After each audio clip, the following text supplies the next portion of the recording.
Previously on Rattarossa, after purchasing a high mileage ex-chauffeur Tesla Model S, it was cheap motoring forever. That was until 2 days later when the main EV battery failed and Tesla wanted a whopping £18,000 to replace it. Being sensible, I then decided it would be a great idea to do the same again and swapped it for another high mileage Model S. Where to, sir? Buckingham Palace, please. Rightio. We then upgraded the car, including a full facelift and new wheels. 129, 129, 129. And then it would be blissful, carefree motoring forever. Or so I thought. I have a little bit of a heavy right foot, having come from driving many years in a Ferrari. So after using the Tesla for over a year now, and it's still working, let's find out my experience. I'm going to tell you about all the bad points that makes this Tesla one of the most annoying cars that I've ever owned. But I'm also going to tell you some of the great points about it that make it one of the better cars that I've owned. And then I'm going to tell you the true cost of actually running one of these cars, and that is not quite what you expect. So this Model S has done almost 258,000 miles now. I've done in just over a year almost 21,000 miles and used up just over 8,000 kilowatt hours of energy.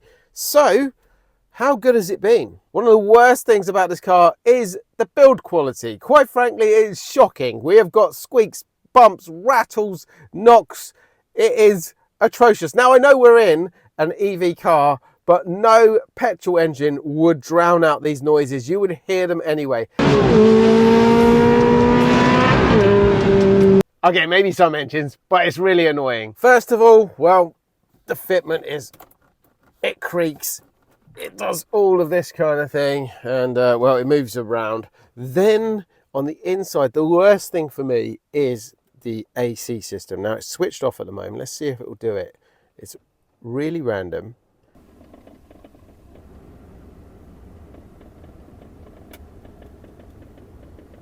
Typically, it wasn't too bad that time, but I caught it last night and it was a lot worse. Listen to this.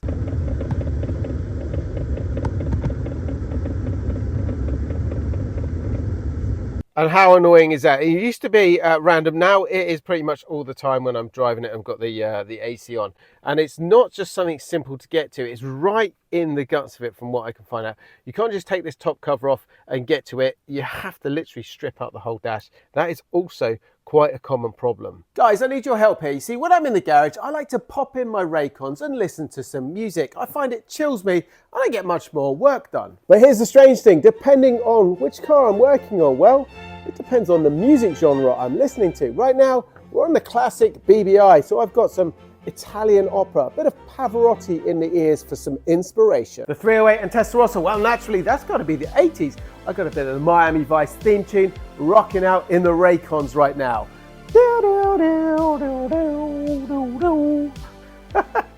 But here's the dilemma, guys. We've got an F40 to build, and I need some inspiring music choices to listen to on the Raycons when we get stuck in. So give me your best F40 appropriate songs in the comments below. These Raycon earbuds are both waterproof and sweat resistant, making them perfect for a run or a workout. And I love their choice of cool protective case covers. I've gone with the concrete, which I think works perfectly. And when I'm driving in the Tesla, well, luckily my Raycons come with active noise cancellation, which is vital in this car because that does a perfect job of drowning out all the knocks, rattles and creaks from this car's horrendously designed suspension. And the latest model is better than ever because it's got multi-point connectivity, which means you can connect to 2 devices at once, and that's super handy. And they've also got a 32-hour battery life, which means I can work on my cars all day long listening to my favourite tunes. But here's the best bit, these Raycons start at half the price of other premium audio brands. But guess what, guys, it gets even better because right now if you head to buyraycon.com/Rattarossa, you're going to get up to 20% off site-wide. That's right, up to 20% off everything on Raycon's website, including 20% off all headphones. But you gotta head to buyraycon.com/Rattarossa. Now I've got to say a massive thanks to Raycon for sponsoring today's video and providing me with these awesome everyday earbuds. Make sure you grab a pair and don't forget, let me know those F40 music choices in the comments below. One of the biggest problems that has plagued this Model S and pretty much all the other ones that have been sold is the door handles. Let me give you a little demonstration. So we'll open it up, and as you can see, they pop out nicely. The mirror unfolds here, and well, give it a pull. That one works fine, and that one works fine too, but the same cannot be said on the other side. Same thing, double click, open it up. You can see the rear handle pops out, but you give it a pull. Now normally you've got a little bit of movement here and the door will open. Whatever you do here, look, it is moving in and out, but it will not unlock the door. Now this one was doing the same thing. It would pop out, but it's currently disconnected. And the reason this is disconnected is it was driving me absolutely insane. It would pop out like the rear one, like the other sides.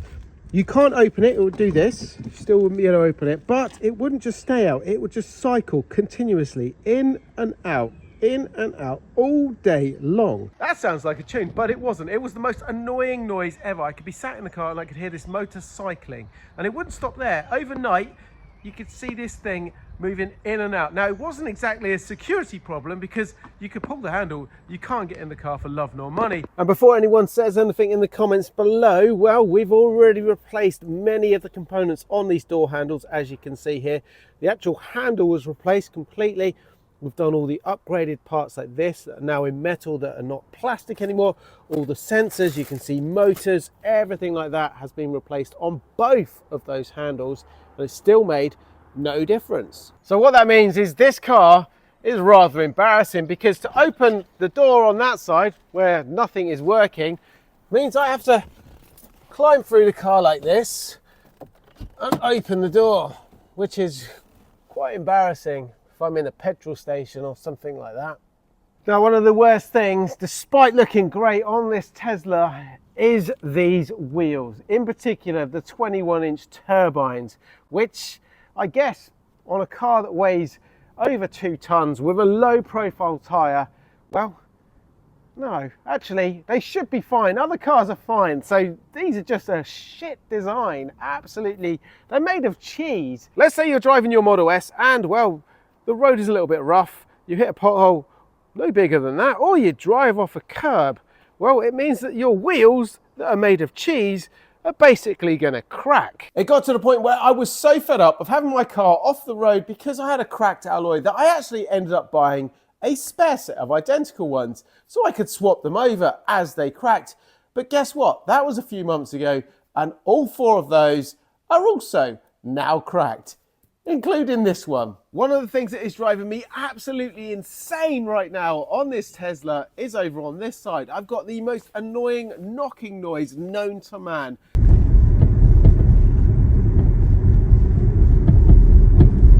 And I have been struggling to try and figure out exactly what is causing it. With the age and mileage of this Tesla, I decided to replace some of the worn components. I'd already done something similar on the rear of the car, replacing arms, and now it was time to move to the front and do the same, giving it a 10-year refresh.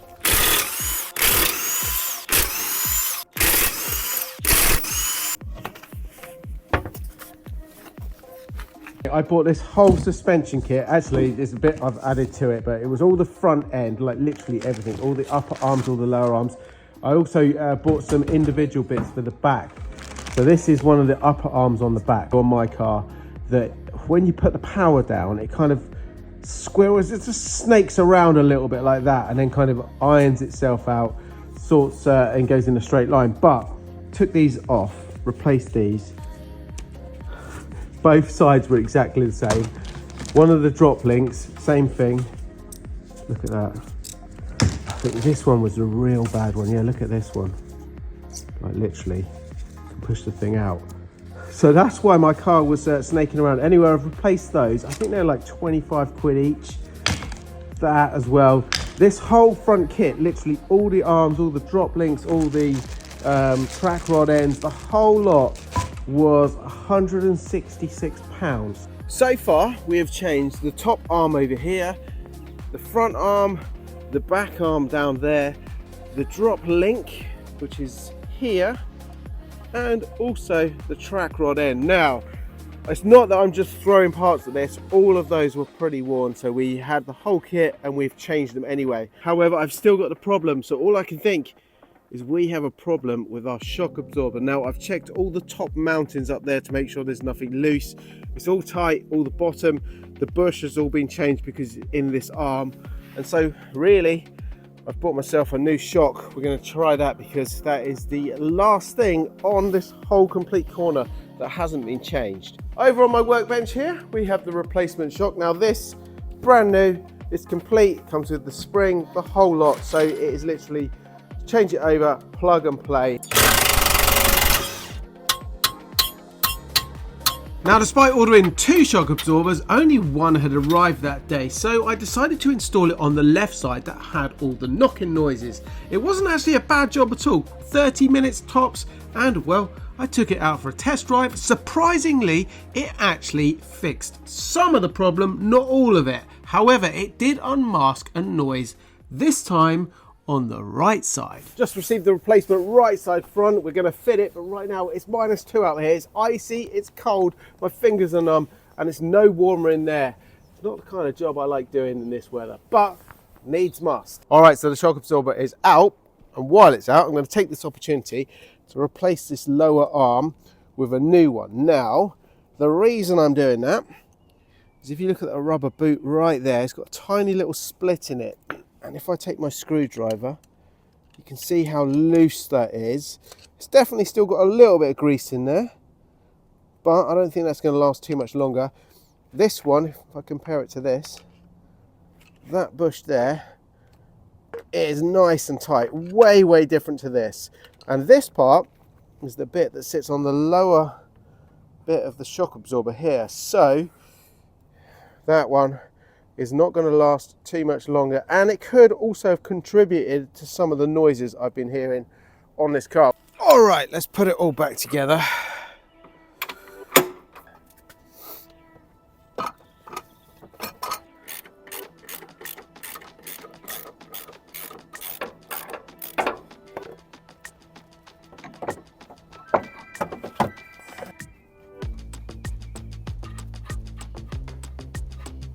Now the tricky bit is on this arm is once we've got it bolted to the shock here loosely and at the front here underneath the hub, getting that side in is quite difficult. So what we got, I've got another little small trolley jack, and I'm just going to jack that up, and that should give me some assistance in placing this correctly.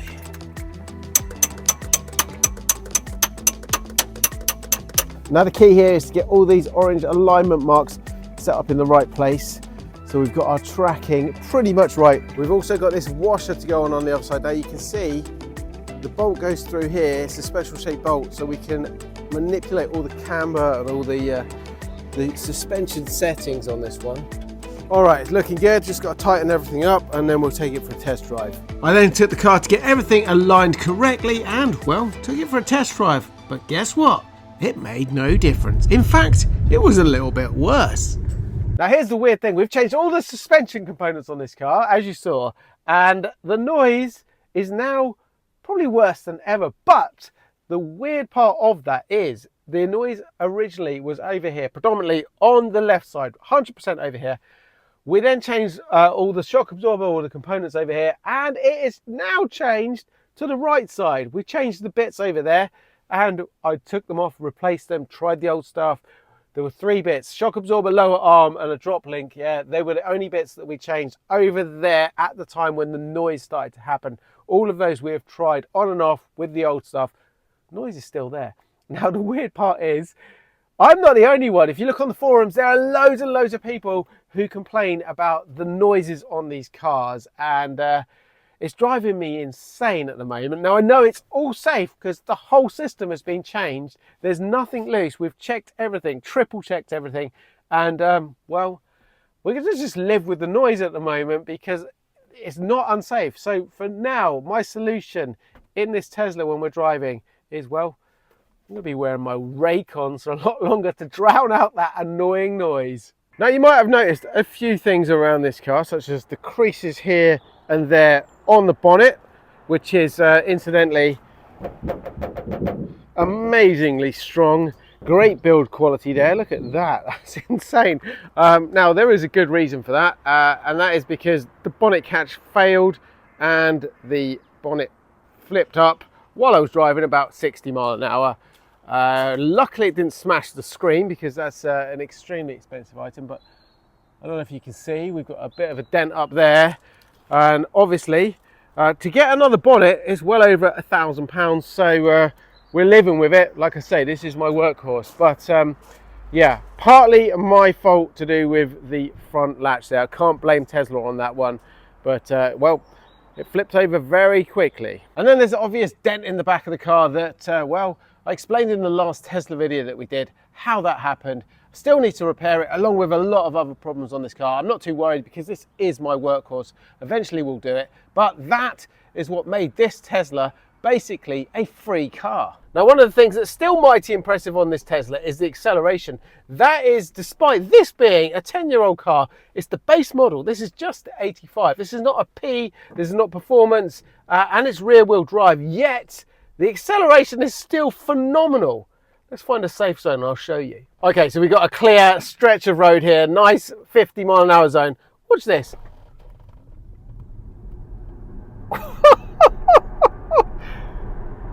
It's still got some massive kick. Now, I swear that will accelerate faster off the line than pretty much all of my Ferraris. And that, for a car like this that can comfortably sit 5 people with a load of luggage, is mighty impressive. But here's the thing that actually surprised me the most about the acceleration on this car. I thought its party trick was just acceleration off the line, but no. When you're doing 58 miles an hour, you can put your foot down and it still takes off. It is very, very good in that sense. Now, as with anything in life, that acceleration comes with a big trade-off. You drive the car hard like that quite often and, well, you are trading a bit of fun for a lot of miles in the form of range. And that is one of the biggest problems with this car, the amount of miles you get from a full charge. You see, in real world terms, in order to achieve the range it's predicted down there, currently 123 miles, in reality, you have to sit at 55 miles an hour behind something big so you can slipstream it. If you do anything more than that on an open lane like that, well, you are not going to achieve the range at all. For a car that's done over 250,000 miles, the interior is in incredible condition. All I do is give it a vacuum once in a while when it's really dirty in here. But other than that, this is really durable. And what I love about it is there's plenty of space. And look at that, there's not many cars you can get that much legroom in, and still the front seats are not exactly touching the dash. The other thing I love about this car is the storage space. Because this one is a single motor, well, I've got all of this extra space here at the front, which you can get quite a lot of stuff in. We've also got this cubby hole here. As you can see, I've got a load of stuff there as well. That's great, but that's nothing compared to the amount of space you get in the back here. Very, very impressive indeed. Now, we've got all of the kids' stuff in here, all the wellies, all of their bags, mainly their makeup. I've got a 14-year-old and most of that is just her cosmetics. But if I take this out, watch this. You see, when you remove all that, well, you've got a massive boot space, which is really, really good. You've also got a compartment under there where you can put some stuff, but that's not all. Come in the back and put the seats down like this. You've got all this space here, which is plenty big enough to get the complete rear valance from a Ferrari F40 in the back without any problem at all. Check this out. Look at that. I got loads of room. Probably put 2 in there. Now, one of my favorite things about this car is obviously this number here, supercharging. Because this car was one of the original legacy cars, it has supercharging for life, free supercharging for life. So every time I go to a supercharger, that's how much it costs me. 0. This is a place we visit quite often, the supercharger. Oh, busy, busy, busy today. Now I spend a lot of time here at the supercharger. I love filming in the rain. Just worked out. It's about currently 20%, and that is because I've moved a little bit further away. Before, it was 6 miles from my house, and actually in the first few months I was here for about 70% of the time for all my charges. Now, it's gone down drastically, but overall it's about 20%. So I'm going to calculate really what that saved me and how much it's cost to run this car for 21,000 miles in a second. But I want to say about the supercharger a couple of things. Generally, for a quick top up, you can normally come here for 20-30 minutes and you can use the time wisely. I bring my laptop, do a little bit of editing, a little bit of social media. But what I really wanted to say, and this is a real bad example today because we're almost maxed out, as you can see here, we're 190, and this will typically go up to almost 210. But what I've experienced is over that year, it was probably about 40 to 50 minutes for a full charge on this before. Now it is way more. It's more like an hour and a half. So my theory is Tesla really don't like these legacy free supercharging cars. They're trying to get rid of them, trying to make it as painful as possible for everyone who's still got them. So all of that power that goes in, it's throttled back. It makes it really slow. So it takes a long time now to charge one of these cars. And really, you want to have a quick top up here, and that's about it. Anyway, that's my theory. Pretty sure I'm right. And if you don't have a supercharger on your doorstep and you do any kind of daily mileage, then it's essential you have a home charger. And that's where the costs start to come into play. All right, it's time to head inside and figure out exactly how much this Tesla has cost to run. Have we saved any money? Let's do some number crunching. Okay guys, so here's all the data we've pulled, everything off the Tesla app, which is connected directly to my car and which is really very good indeed. So over the past 15 months, I've calculated doing 21,000 miles. My calculations are correct. That the average cost per mile on my Tesla is 7.5 pence. Now, bear in mind that around about 20% of that has been free supercharging. Now, if you factor that in and add it onto the 7.5%, it then becomes an average of about 9 pence per mile.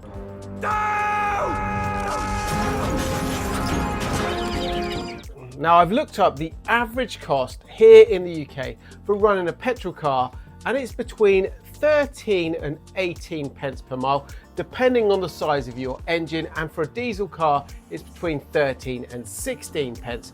So the Tesla is cheaper at 9 pence, but it's not a massive margin there. And then if you factor in the inconvenience and the wasted time spent charging, rather than a 2-minute visit to the petrol pump, well, is it really worth it? Now, I will say, compared to my old daily driver, the Ferrari Challenge Stradale,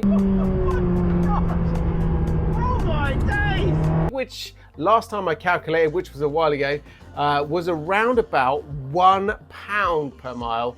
Then the Tesla is really cheap in comparison. So in summary, I hate this Tesla, but I also love it. It's a great driving car. It does a lot of amazing things, but it also has a lot of quirky, annoying problems that you just have to live with. But the main question is, would I have another one, and would I recommend one? Well, I would say yes, I would, for the right price. I definitely would not want to buy one of these brand new and pay the astronomical asking prices for it. But this car, well, this one in particular, it's free. Typically, you can pick these up for less than £20,000 now, and they're a phenomenal car for that kind of money. Really though, you want to have a warranty with it. So when all those little problems start to annoy you, you can just get someone else to sort it out. And so for the time being, the Model S is going to stay as my daily workhorse with its ample space and pretty cheap running costs. Anyway guys, thank you very much for watching. Don't forget to check out what I get up to on a daily basis over on my socials. I'll be back next week doing my usual stuff in there, fixing Ferraris. Thanks for watching guys. Until then, stay safe. Ciao for now.